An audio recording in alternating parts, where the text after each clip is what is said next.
Hello and welcome to another edition of the OLY Podcast show.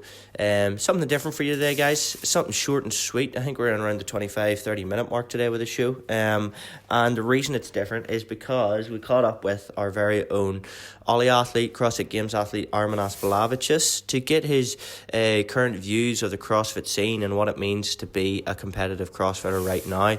If you're into CrossFit, you'll know that the CEO has changed. He made some very derogatory remarks and thus has been kicked from his own business that he set up. So with that comes a lot of disruption in that area, and for a lot of athletes who have committed their life to the sport, there is a lot of turbulence in it. So I wanted to catch up with Army and see what that means for him.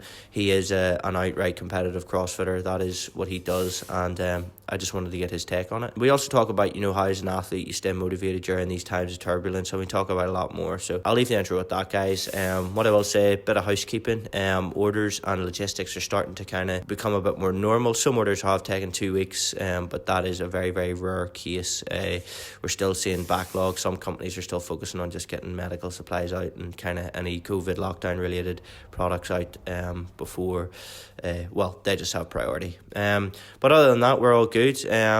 I will leave it to the company motto, which is small victories repeated daily, guys. And one thing I will ask, if you liked today's show, if you got value from it, if you had a laugh or enjoyed it, please tell a friend, please share it. It's easier than ever to share it on Instagram now with the wee share button off Spotify.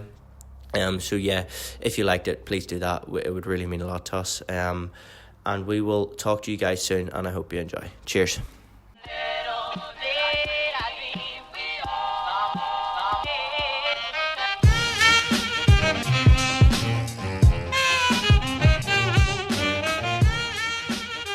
Hello and welcome to another episode of the OLY Podcast. We are joined by none other than our very own OLY athlete, Arminas Balevicius, or Army as we like to call him. Army, how are you, sir?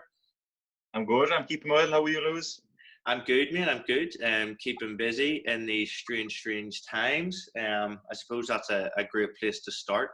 You're an athlete. You've been an athlete for the best part of 6-7 years now, and all of a sudden gyms are closed. The main place where your training occurs has closed.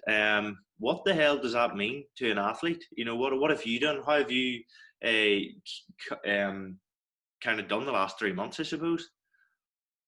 Yeah, look, obviously it was a bit strange at the start. My own box, I think it was closing maybe at the end of March. So it was kind of strange times at the start. I was very, very lucky that my own CrossFit box gave me a lend of loads of equipment, really.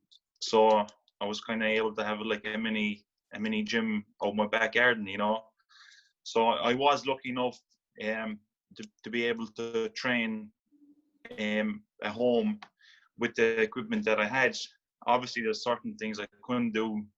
Like obviously, I didn't have a pull-up bar, and I didn't have the rings for the ring muscle ups and a rope for the rope climbs and stuff like this. But like the majority stuff, like I did have. So I was lucky enough, and I was able to keep training at home.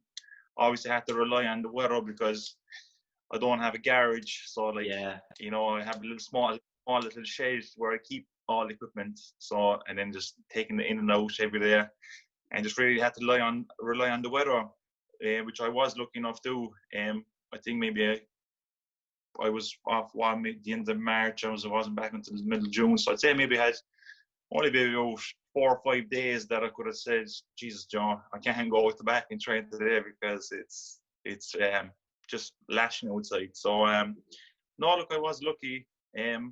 I was tipping away at training as usual. So yeah, I think I must say adapted well to it. Yeah, and on the adaptation side of things, has the nature of your training changed? So, for example, obviously there's lesser gymnastics, less kind of Olympic well, actually you've been Olympic lifting a good bit, I see, but has the nature of your training went from maybe gymnastic bias or strength bias into maybe aerobically orientated training more so, or like what is the transitions that your coaching you have worked on? Yeah, so obviously, like, with all the competitions being cancelled, we kind of did take a little step back, and I was able to kind of concentrate more on the strength side of things. So probably the intensity of my sessions wouldn't have been as high. I still would have been doing a small bit of CrossFit style workouts and stuff, but I would say that the majority of my training would have been kind of trying to get higher numbers in the Olympic lifts and just overall building overall strength. Because obviously there was no competitions kind of in the near future, so we've been able to kind of just take a step back and concentrate on things that I kind of needed to concentrate. So which kind of actually worked out well for me too, because it's just something obviously I've been probably struggling the most over the last few years would have been my strength. So it was nice to kind of like really put all my focus into it and just see how it goes, So yeah, I would say kind of strength would have been kind of the main priority over the last few months. So, and it almost it forces you, sorry, to focus on weakness and to be very what's the word, creative in your sessions and stuff. And I think it's good that you and your coach were able to kind of transition fast and be like, right, how can we learn from this, or how can we utilize this time to the best of our ability? And that's good, I suppose. One thing you said there about there being no competitions to train for, how has that, first and foremost, how has that affected your motivation? Yeah, obviously, like it's not something that I enjoy the most, training for kind of like not having, like, I would say a goal to train for, obviously I like competing, I like staying busy, but I would say it was kind of probably a few times it was hard to kind of probably even motivate yourself to I would say go at the back and train, because I had no kind of like a real goal to train for. Obviously, like, things will get better in probably a few months' time. Competitions will go ahead, like, but still, just that uncertainty of you never know. There might be no competition for a year or two. So I must say that was probably the hardest thing, because I'm the kind of athlete that I do like to stay busy and like competing and I like training for something. So it was a bit hard. But like I said, just have to put your head down and keep working, So and hope that things will kind of get better quicker and you'll be able to compete. And so yeah. And did you I can only refer to myself. I'm very goal orientated, especially in training, and I need that long-term sight as such to work towards it. Probably like you in a sense. I don't like hurting if there's no reason to be hurting. So like, how did you change your goal? That system of goals where you're always working or striving towards something. Yeah, like, obviously, kind of all my goals would have been to get ready for a certain competition and obviously work. Say certain things I probably would have been kind of unhappy about. Say, like, even like the likes of my strength and stuff, and trying to work on my snatch or clean jerk and try and get the numbers up. But yeah, look, I just kind of like, I wouldn't say I set out too many goals for myself. I just kind of wanted to stay active. I didn't want to be kind of like feeling sorry for myself, and so I just wanted to stay active. Obviously, the goal for the 3 months was to kind of work on my weaknesses. We were doing obviously loads of strength work, so it was obviously the main goal was to get smaller, stronger, get better at the Olympic lifts, because that's the kind of one bigger things that always hold me back in the competition. So I suppose that's the kind of only little goal that I would have had. It's hard to, like I said, it's hard when you have nothing coming up, no competitions, so no training camps. So it's hard to kind of even set goals for yourself, So, but no, look, that was probably the only goal that I would have, was just to kind of work on my weaknesses, try and get smaller, but stronger, and improving them areas, like Olympic lifts and stuff.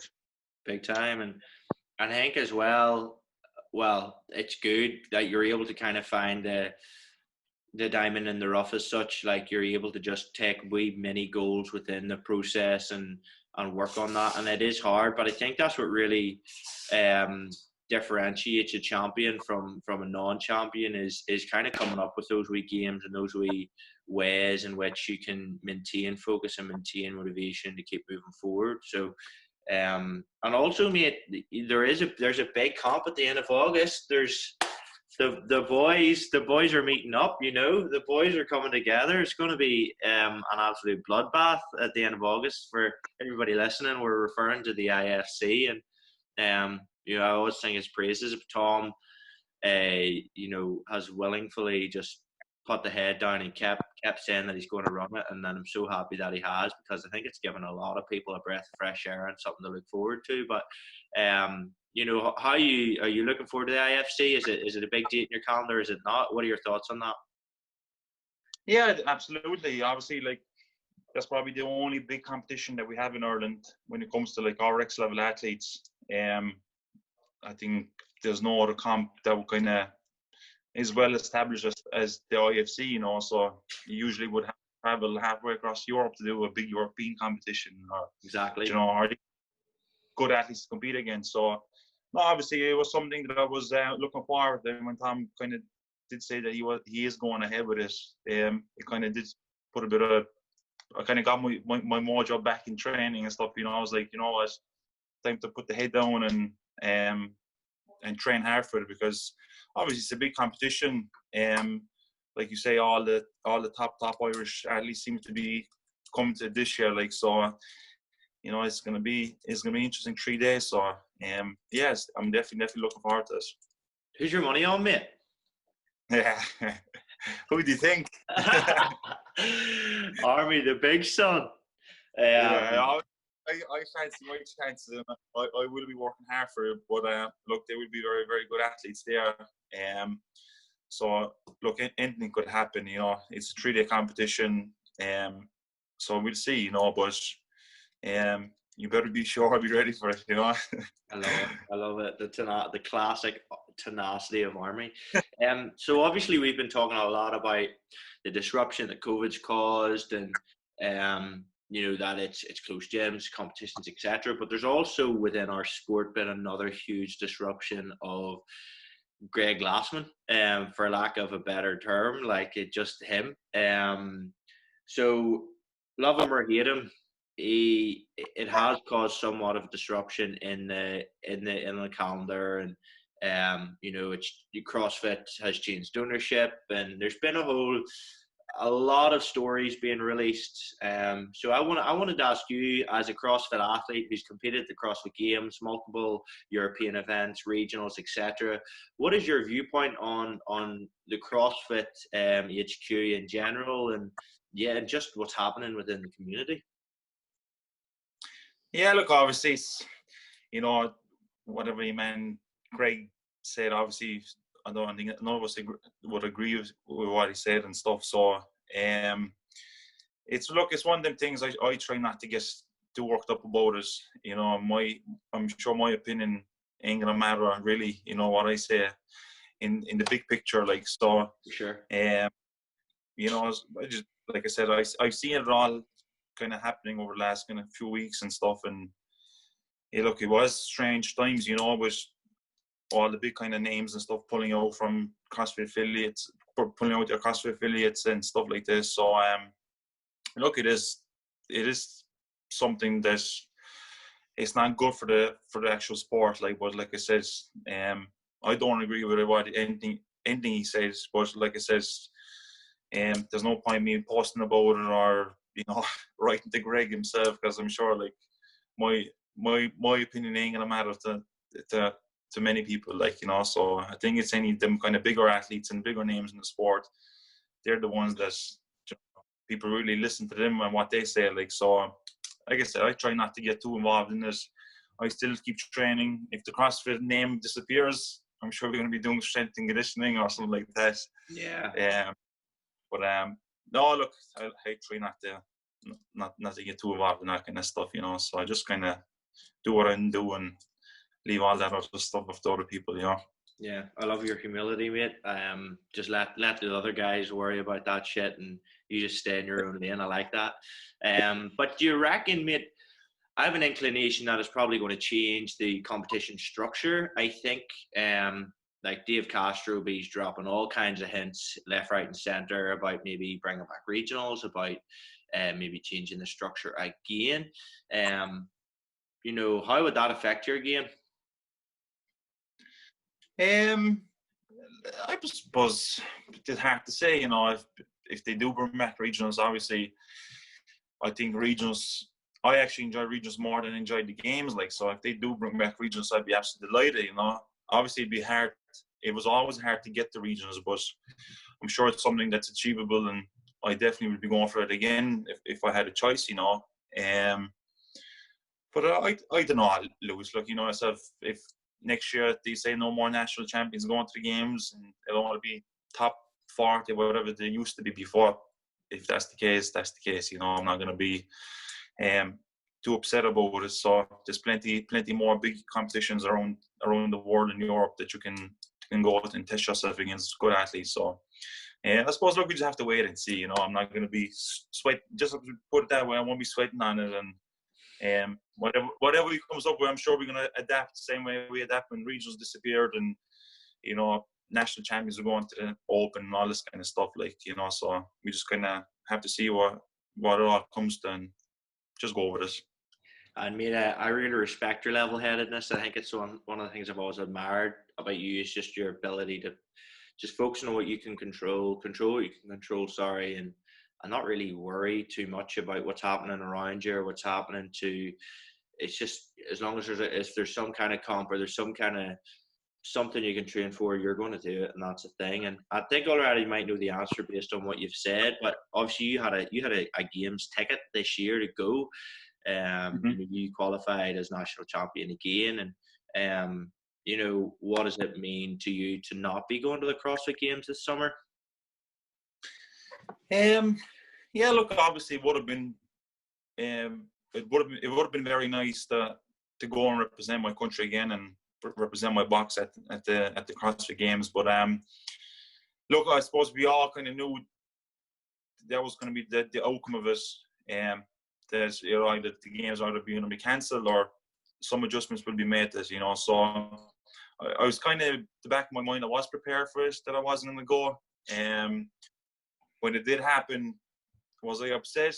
I wouldn't say so. I was kind of more like, look, I knew this was going to happen, and so obviously, what I really liked to go to it. And this year we had a plan with my coach, because he had another, I think maybe 3 or 4 athletes that qualified as individuals. So we all would have been staying in one big house, you know, living together and training together before the games and stuff. So I think that's kind of the experience I probably missed out on. So, but look, I wasn't too upset about it. You know, I was just kind of like you said, just go on with the flow, and that's what happened.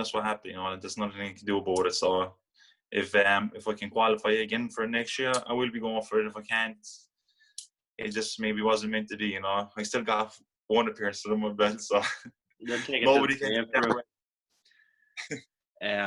But no, mate, I think it's testimony to your character, mate. And again, I said it there, but it really is. It's one thing I've always admired is literally your just ability to stay in the lane, control you control your own environment as much as you can, and not worry about the rest.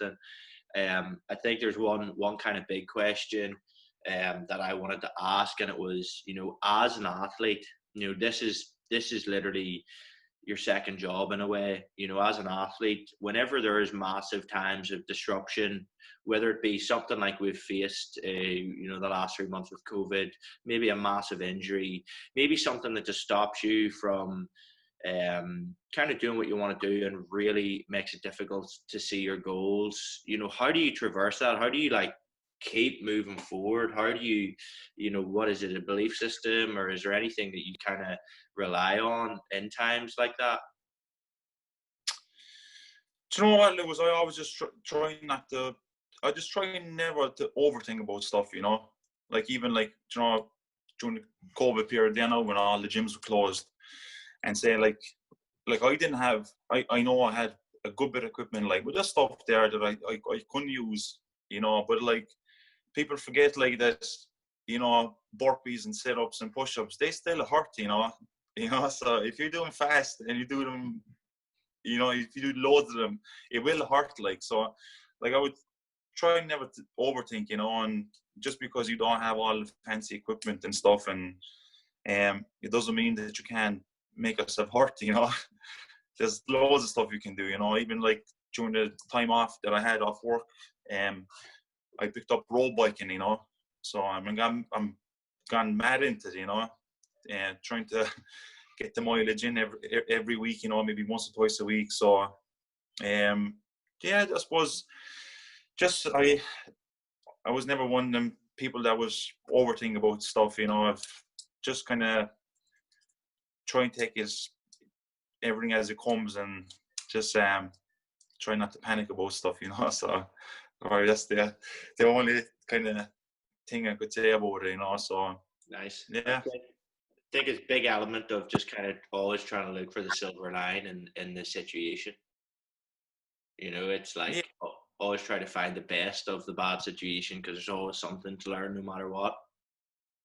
Yeah, so like I said, even you don't have to constantly keep going to the gym. There's loads of stuff you can do outdoors, go running and cycling, do whatever, So yeah, just like I said, like you said, you can make a good situation out of a bad one, So I love that, mate. I love that. Well, listen, mate, that probably draws us to the end of the show. Very, very short one today.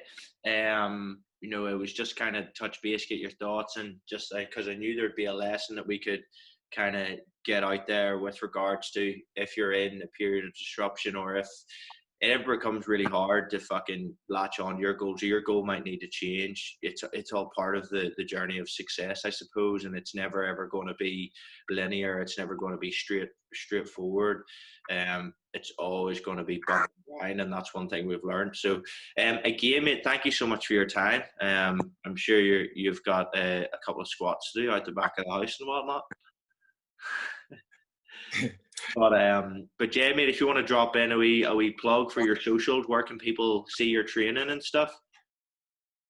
Yeah, I suppose my Instagram is at Army_92, is it?